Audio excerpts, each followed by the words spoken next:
Washington lawmakers are now weighing in on the fatal shooting of a Spokane Valley businessman by calling for a change in state law.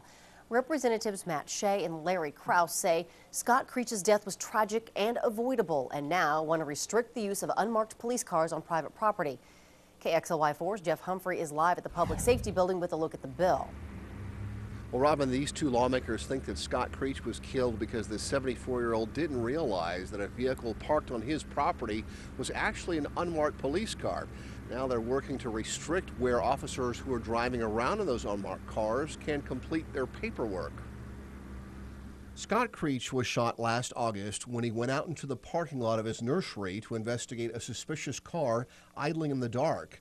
His son Alan believes it was a deadly case of mistaken identity. There was never any allowance for identification, never any allowance of okay, this is the property owner and he's coming out to check on his stuff. He was just shot and killed. The Creaches and now two state representatives think that if Deputy Brian Herzl had not been sitting in an unmarked police car, Scott Creach would have immediately known he wasn't confronting a prowler.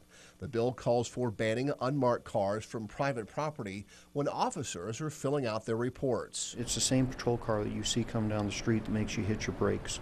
It has a mohawk of antennas, it has a push bar, it has a spotlight on the side, a cage in the back, and a computer screen up front. Spokane Sheriff thinks even at night, Creach should have recognized Herzl's Crown Victoria as a patrol car and not ignored the deputy's commands to stop walking towards him.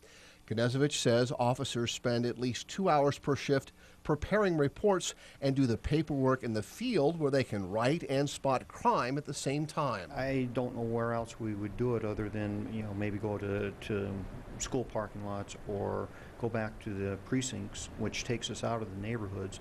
And the whole idea of law enforcement is to be in the neighborhoods, in the business districts, protecting those neighborhoods and the business districts.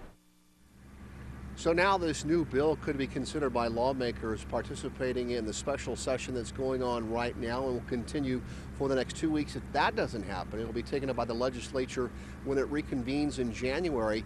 Meanwhile, Scott Creach's family has announced they want to hold a news conference tomorrow to dispute some of the findings made by the various groups investigating that fatal shooting. We'll have their report coming up tomorrow here on KXLY4. Reporting live in the Public Safety Building, I'm Jeff Humphrey.